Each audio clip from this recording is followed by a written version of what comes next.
함께 나누기를 원합니다. 임마누엘 하나님. 다시 한 번 더 해볼까요? 임마누엘 하나님. 오늘 읽은 성경 본문에서도 가르쳐주고 있는 내용입니다. 하나님이 우리와 함께 하신다. 이게 임마누엘입니다.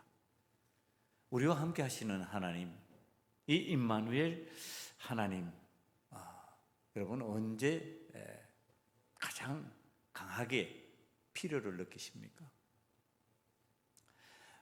잘되고 성공하고 모든 것이 편안할 때, 여러분 그때 임마누엘 하나님 찾으십니까? 아니면은 힘들고 어려울 때, 답답할 때, 뭔가 잘 안 될 때, 그때 나와 함께 하시는 하나님 찾으십니까? 언제 찾으십니까? 성경이 가르쳐주는 내용을 살펴보면요, 이 임마누엘 하나님이 사람들에게 알려질 때, 이 임마누엘 하나님은 언제 잘 알려지느냐? 힘들고 어려울 때, 답답할 때, 내 생각대로 안 될 때, 내 계획대로 안 될 때, 그때다 이렇게 가르쳐 주십니다.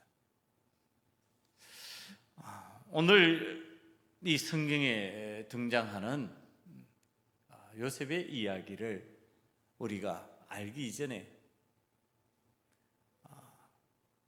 야곱이라는 사람의 이야기, 우리가 지난 주일 설교를 통해서 들어서 알고 있는 대로 하나님과 씨름하여서 이겼지요.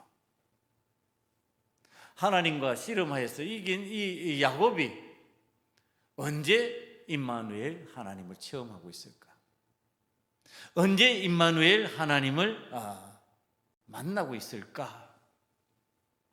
자, 믿음의 3대 족장 중에 속하는 야곱인데, 그가 성공해서 거부가 되었고 하나님과 씨름에서도 이겨서 이스라엘이라는 이름을 가진 사람인데, 이 사람이 언제 임마누엘 하나님을 경험하고 있을까? 그 경험의 때를 살펴보니까요, 창세기 28장 12절 이하에 그 이야기가 나옵니다. 창세기 28장 12절 이하에 보면, 꿈에 본적 사닥다리가 땅 위에 서 있는데 그 꼭대기가 하늘에 닿았고, 또 본적 하나님의 사자들이 그 위에서 오르락 내리락 하고, 또 본적 여호와께서 그 위에 서서 이르시되 나는 여호와니 너희 조부 아브라함의 하나님이요 이삭의 하나님이라. 내가 누워있는 땅을 내가 너와 내 자손에게 주리니 내 자손이 땅에 티끌같이 되어 내가 서쪽과 동쪽과 북쪽과 남쪽으로 퍼져갈지며 땅의 모든 족속이 너와 내 자손으로 말미암아 복을 받으리라. 내가 너와 함께 있어 내가 어디로 가든지 너를 지키며 너를 이끌어 이 땅으로 돌아오게 할지라. 내가 내게 허락한 것을 다 이루기까지 너를 떠나지 아니하리라 하신지라. 야곱이 잠이 깨어 이르되 여호와께서 과연 여기 계시거늘 내가 알지 못하였도다. 하나님이 나와 함께 계시는구나. 언제 체험한 이야기냐 하면요, 그의 형 에서를 속여먹고 팥죽으로 장자의 명분을 빼앗은 다음에, 그 다음에 그의 아버지의 눈 어두움을 이용해서 아버지의 축복까지도 속여서 빼앗아서 축복을 받은 다음에 그 인간적으로 포기하지 아니하고 한 그 일이 성공이 된 것 같았는데, 막상 형 에서의 입에서 나오는 이야기가 아버지가 죽을 날이 얼마 남지 않았으니 그날이 오면 너 야곱 죽을 줄 알아라. 야곱을 내가 반드시 죽여버리겠다. 그러니까 형의 그 완력을 압니다. 형이 갖고 있는 힘의 능력을 압니다. 그리고서 그가 느끼는 거죠. 죽음에 대한 두려움, 공포입니다. 나 형과 함께 살기 힘들겠구나. 내가 아버지를 속여먹고 형을 속여먹여서 장자의 축복을 받았지만은 형과 함께 그것을 누리기는 힘들겠구나. 그래서 그 밤에 도망을 치기 시작합니다. 도망을 치는데 아무것도 가지고 갈 수 없습니다. 족장의 아들로서 누리던 그 무엇도 그가 소유하고 갈 수가 없었습니다. 빈털터리로, 빈손으로 도망갈 수밖에 없는 비참한 처지가 되었습니다. 그리고 지금 베델에서 잠을 청하고 있는 겁니다. 들녘에서, 그 빈들에서 잠을 청하고 있는데, 그때 지금 하나님께서 나와 함께 계시다. 돌베개를 베고 짐승이 부르짖는 울음소리를 들으면서 잠을 청하고 있는 그에게 하나님이 나타나셔서 내가 너와 함께 하고 있다. 임마누엘, 하나님을 설명해 주고 있는 겁니다. 나는 너의 하나님이야. 너와 함께 있어. 자, 이게 가장 비참한 삶의 현장입니다. 이때까지 이런 일을 이 야곱은 경험한 적이 없습니다. 어머니의 돌보심과 아버지의 급부유함, 족장의 넉넉한 삶의 환경 속에서 족장의 아들로서 누릴 수 있는 모든 것을 누리고 살던 이 야곱이 이제는 빈털터리가 되고, 이제는 형이 나를 죽이겠다고 위협하는 그 두려움의 상황에서 어찌할 바를 모르고 도망가다가 지금 체험하고 있는 것, 하나님이 나와 함께 하시는구나 였습니다. 임마누엘, 하나님입니다. 자, 이 야곱의 아들 이야기입니다. 야곱의 대를 이어서 임마누엘, 하나님을 체험하는데, 그 이야기가 오늘 성경 본문에 나오는 요셉과 이름이 같은 그의 아들 요셉의 이야기입니다. 야곱의 아들 요셉의 이야기. 창세기 39장 1절 이하에 보면요, 이 야곱의 아들 요셉이 형에게 미움을 받아가지고 지금 체험하는 일이에요. 형들에게 미움을 받아가지고 형들이 그를 팔아버렸습니다. 애굽의 노예로 팔아버렸습니다. 애굽의 노예가 된 이 요셉이 그 상황에서 하나님이 함께 하시는 것을 지금 고백하는 그러한 상황의 내용입니다. 요셉이 이끌려 애굽에 내려가매 바로의 신하 친위대장 애굽 사람 보디발이 그를 데리고 그리로 데려간 이스마엘 사람의 손에서 요셉을 산이라. 여호와께서 요셉과 함께 하심으로 그가 형통한 자가 되어 그의 주인 애굽 사람의 집에 있으니 그의 주인이 여호와께서 그와 함께 하심을 보며 또 여호와께서 그의 범사에 형통하게 하심을 보았더라. 여러분, 지금 족장에 야곱이 이제 족장이 되었잖아요. 이 야곱 족장에 사랑받는 11번째 아들입니다. 그가 얼마나 아버지의 사랑을 받았던지 다른 형들이 입지 못하던 채색 옷을 구별되게 입었습니다. 이 아이는 특별한 사랑받는 아들이야 라는 표현입니다. 그러니까 그가 아버지로부터 누릴 수 있는 모든 것을 다 누리는 그러한 아들입니다. 그런데 지금 이 족장의 아들이 순식간에 종으로 팔려버렸습니다. 형들의 미움으로, 형들의 시기와 질투로. 여러분, 하나님이 함께 하시지 않는 것 같지요? 하나님이 함께 하시면 어떻게 내가 애굽의 종이 될 수 있을까? 내가 족장으로서 아버지의 위세를 그대로 이어받고 형들 위에 군림하는 자가 되고, 그리고 영향력을 발휘하는 사람이 되어야지. 어떻게 이렇게 영향력 없는 종의 심부름으로, 종의 신분으로 전락해 버리는가? 어떻게 이렇게 비참한 지경에 빠질 수 있는가? 그런데 성경은 그렇게 얘기하지 않습니다. 종이 된 요셉에게, 그 종된 요셉을 하나님께서 함께 하심으로, 그와 함께 하셔서, 그와 함께 계셔서 그를 형통하게 만들어줬다. 그런데 그 형통함을 요셉만 아는 것이 아니라 그의 주인 보디발 장군도 알더라. 성경이 지금 그 얘기를 하는 겁니다. 언제 임마누엘을 체험했다고요? 힘들 때, 어려울 때. 세상의 사람들이, 아니 우리들조차도 이건 하나님이 나와 함께 하시는 증거가 아니야, 이건 하나님이 나와 함께 하시지 않기 때문에 일어나는 일이야, 그러고서 좌절하고 낙심하고 포기하는 그 현장에 하나님께서 임마누엘이다, 아니다, 임마누엘, 내가 너와 함께 한다, 이렇게 가르쳐 주신다는 겁니다. 여러분, 지금 그렇다면은 임마누엘 하나님을 우리들에게 설명할 때 지금 우리들이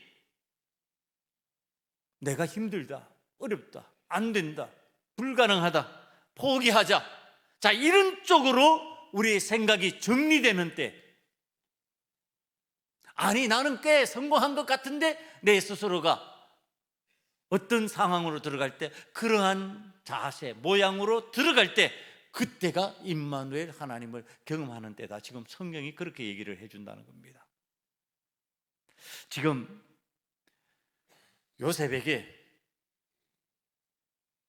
임마누엘 하나님을 설명해 주는 상황이 되었습니다. 요셉이 자기의 약혼녀 마리아가 임신한 것을 알았습니다. 이 요셉은 참 의로운 사람, 선한 사람이기 때문에 하나님의 성품을 받았다, 이런 뜻입니다. 하나님의 형상을 닮은 사람이다, 이런 뜻입니다. 하나님의 형상을 닮은 의로운 사람, 선한 사람. 그래서 그 요셉이 약혼녀 마리아가 임신한 사실을, 분명히 나와 관계한 일이 없는데, 나와 잠자리를 함께한 일이 없는데 임신했다면은 이것은 다른 사람의 아이일 것이다. 그런데 어떻게 할 것인가? 그걸 드러내면 죽는 거지요. 그러니까 조용히 이 일을 마무리하려고 하는 상황에서 지금 하나님께서 천사를 보내셔서 그에게 말씀하시는 겁니다. 요셉아, 마리아 데려오기를 두려워하지 말라. 마리아가 임신한 것은 사람으로 말미암아 임신한 것이 아니고 하나님의 영으로 임신한 것이다. 하나님께서 그에게 임신하도록 만드셨는데 그가 바로 구세주다, 이 땅에 오신 하나님이다. 지금 이렇게 설명해 주는 겁니다. 여러분, 내용은 아주 간단합니다. 요셉을 찾아오신 하나님이 이렇게 말씀하시는 겁니다. 마리아와 결혼해라입니다. 마리아와 약혼 무효 선언하지 말아라. 조용히 끊지 말아라. 너의 방식은 조용히 끊으면 해결될 것 같은 그런 인간적으로 선한 방식이지만 나의 방식은 아니다. 드러내고 결혼해라. 임신에서도 그것은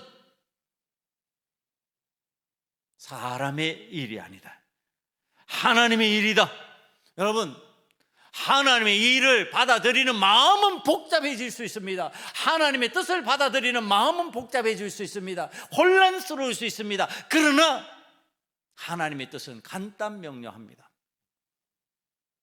자, 이게 우리가 신앙생활을 할 때 일어나는 현상입니다. 하나님의 뜻을 받아들이는데, 하나님의 뜻을 받아들이는 우리들은 복잡해요. 마음이 심란해요. 우리는 근심거리가 있어요. 야, 이거 어떡하지? 어떻게 해결하지? 이 문제를 어떻게 이해해야 되지? 여러 가지 마음이 들 수 있습니다. 여러 가지 생각이 들 수 있습니다.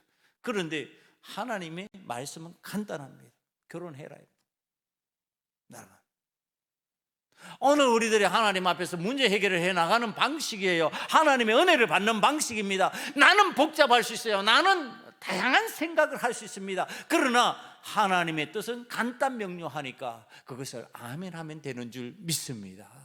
여러분, 아멘하는 거예요.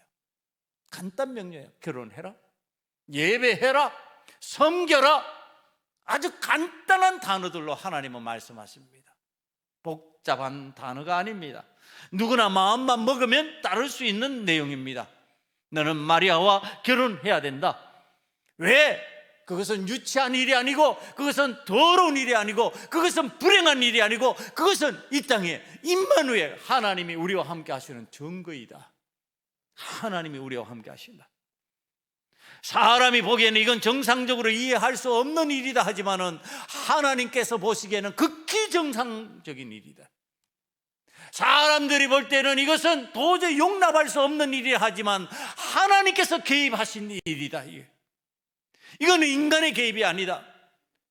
이거는 어떤 불량배가 개입한 것이 아니고, 이것은 어떤 음탕한 인간이 개입한 것이 아니고, 이것은 어떤 불의한 인간이 개입한 것이 아니고, 하나님, 거룩하신 하나님이 개입하신, 하나님께서 우리와 함께 하심으로 일어난 일이다. 지금 그 말씀하시는 겁니다. 임마누엘, 하나님이 우리와 함께 하시기 위해서, 하나님이 우리의 삶에 개입되는 그 일을 체험하기 위해서 지금 뭐를 하라고 하나님께서 말씀하고 계시느냐? 내 삶의 마리아를 받아들여라 해요. 내 삶의 마리아를 용납해라 해요.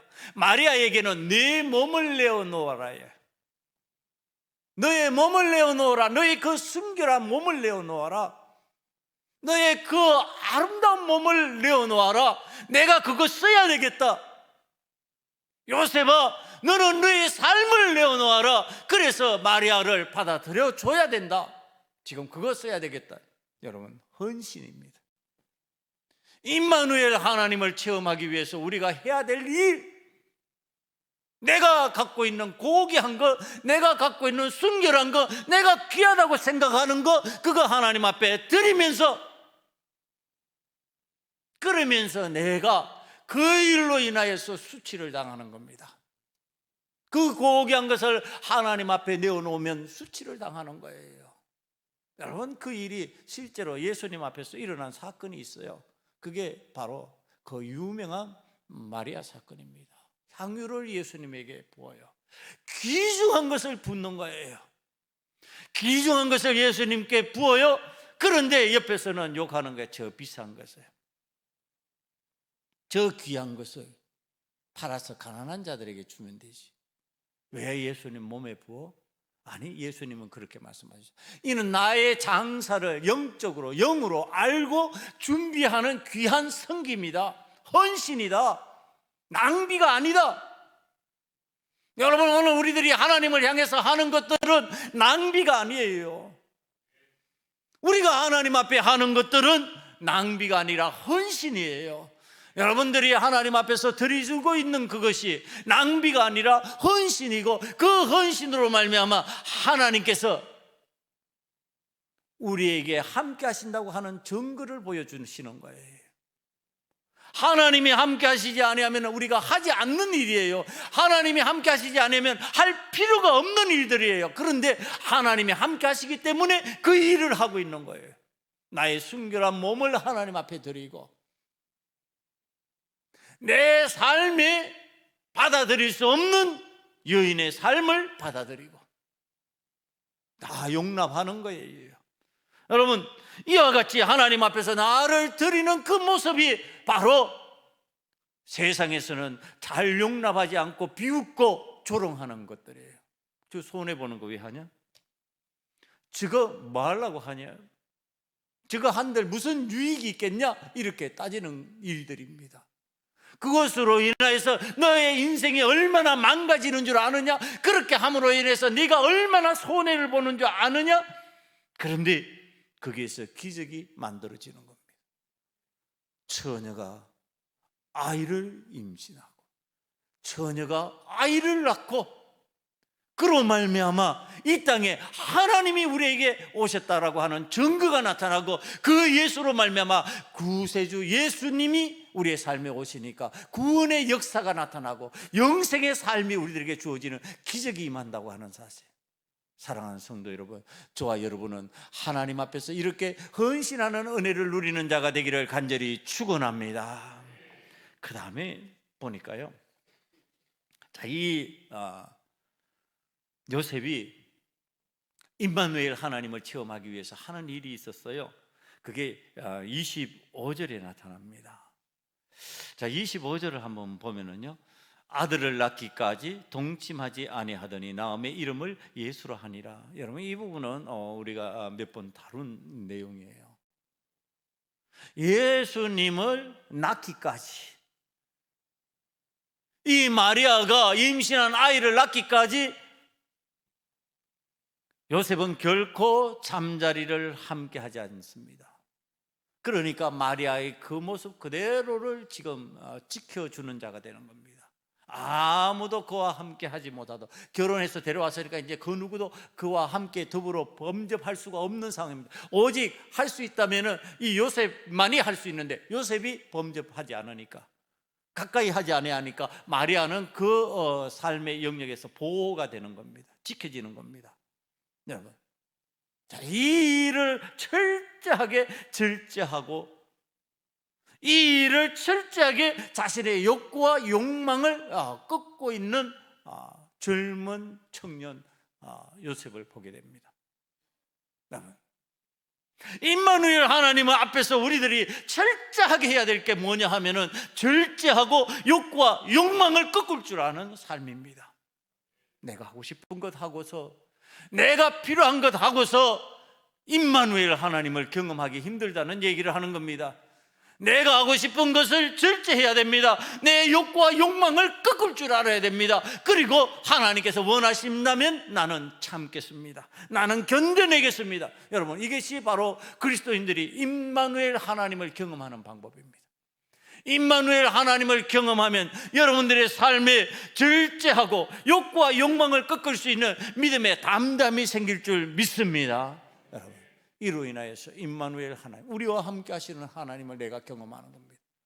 왜 내 삶에 우리와 함께 하시는 하나님을 경험하지 못할까? 내 욕망대로 살아버리니까, 내 욕구대로 움직여버리니까, 내가 절제하지 않으니까 하나님의 영광을, 하나님이 나와 함께 하시는 것을 체험하지 못하는 겁니다.